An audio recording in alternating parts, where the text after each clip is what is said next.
2025 अच्छा साल होगा। अब इन्वेस्टमेंट का वक्त है। 29 ट्रिलियन रुपीस बैंक में डिपॉजिट हुए हैं। अब जब बैंक इंटरेस्ट 25% से कम होके 9% और 8% और 6% होगा तो ये यकीनन पैसे बाहर निकलेंगे। सो अब फेडरल गवर्नमेंट ने एक नया कानून लाने जा रही है। पाकिस्तान का नॉन फाइलर लंदन में प्रॉपर्टी खरीद सकता है, अमेरिका में खरीद सकता है, दुबई में खरीद सकता है, न्यूयॉर्क में खरीद सकता है। नहीं खरीद सकता तो पाकिस्तान में नहीं खरीद सकता। इन पाकिस्तानियों को यहीं पैसे लगाने दें और अगर ऐसी पॉलिसी करेंगे तो इतना नुकसान करेंगे, पाकिस्तान का इतना नुकसान करेंगे। अगर हमने अपनी सिर्फ पॉलिसी सही कर दी सो मुझे बहुत यकीन है कुछ पैसा दुबई से भी वापस आ जाएगा। 2025 आपके ख्याल में कैसा रहने वाला है? क्या इन्वेस्टमेंट के लिए बेहतरीन मौके हैं? 2025 मैं समझता हूँ अच्छा साल होगा और जिन लोगों ने अगर इन्वेस्टमेंट करनी है अब इन्वेस्टमेंट का वक्त है। अगर वो अब इन्वेस्टमेंट करेंगे तो अगले 6-8 महीने में उनको अच्छे रिटर्न मिलेंगे। एक इसमें बहुत बड़ा सवाल या निशान है। 29 ट्रिलियन रुपीस बैंक में डिपॉजिट हुए हैं। अब जब बैंक इंटरेस्ट 25% से कम होके 9% और 8% और 6% होगा तो ये यकीनन पैसे बाहर निकलेंगे और ये बाहर निकलेंगे तो मेरी ख्वाहिश है कि ये पाकिस्तान के पैसे हैं, पाकिस्तानियों के पैसे हैं और पाकिस्तान में लगने चाहिए। सबसे बड़ी इंडस्ट्री जहाँ पैसे लग सकते हैं, पाकिस्तान स्टॉक एक्सचेंज में टोटल कैपिटल इन्वेस्टमेंट है 9 ट्रिलियन रुपीस का, रियल स्टेट में है 90 ट्रिलियन रुपीस का। सो ये वो इंडस्ट्री है कि जहाँ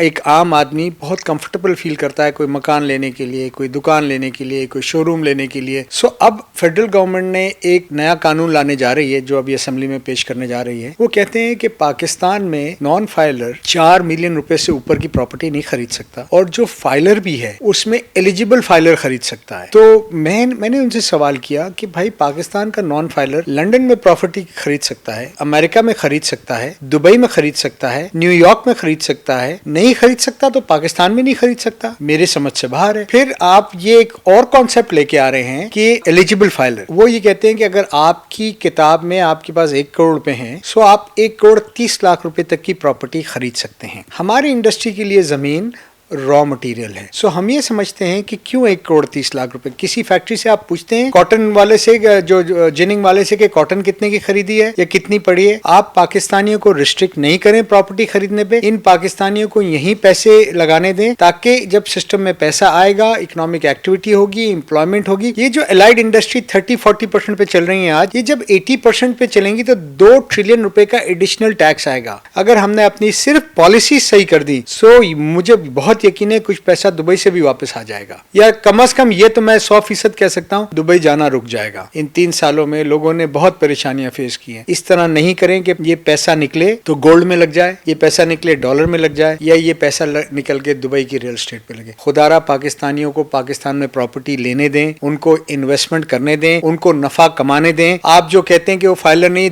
द मोमेंट वो प्रॉपर्टी ट्रांसफर करेंगे आपके पास 236C का टैक्स आता है, आपके पास उसका सारा डेटा आता है, उसी वक्त आप उसको फाइलर बनाएं। पर मैं यहाँ बैठ के पोर्चुगल में तो ले सकता हूँ प्रॉपर्टी, मैं लंदन में ले सकता हूँ, लंदन का सबसे महंगा इलाका है मेफेयर, वहां ले सकता हूँ, न्यूयॉर्क में ले सकता हूँ। नहीं ले सकता तो पाकिस्तानी पाकिस्तान में नहीं ले सकता। तो ऐसी पॉलिसी नहीं करें और अगर ऐसी पॉलिसी करेंगे तो इतना नुकसान करेंगे पाकिस्तान का, इतना नुकसान करेंगे कि ये एक टर्निंग पॉइंट है जब इतना पैसा पाकिस्तान से निकलेगा, पाकिस्तान के बैंकों से, और कारोबार में आएगा। हर आदमी इंडस्ट्री नहीं लगा सकता। सिर्फ 3 लाख लोग फायदा उठाते हैं स्टॉक एक्सचेंज से आज तक। कंस्ट्रक्शन में 10 मिलियन लोगों का रोजगार है, 1 करोड़ लोगों का। आफ्टर एग्रीकल्चर सबसे बड़ी इंडस्ट्री है, 74 इंडस्ट्री साथ चलती हैं, 12 मिलियन मकानों का शॉर्टेज है। और इसमें देखें पाकिस्तान मकान खरीदने वाला भी पाकिस्तानी, बनाने वाला भी पाकिस्तानी, जमीन भी पाकिस्तान की, और जो इसमें सरिया, रेत, सीमेंट, क्रश लगता है ये भी पाकिस्तान का। लिहाजा जब हम देखते हैं अपने 1.5-2 घंटे की फ्लाइट पे कि पूरा दुबई यूएई ये कंस्ट्रक्शन एक्टिविटी से बना, आज सऊदी अरब कंस्ट्रक्शन एक्टिविटी से बनने जा रहा है, कतर हमें बुला रहा है कि आए वहां काम करें।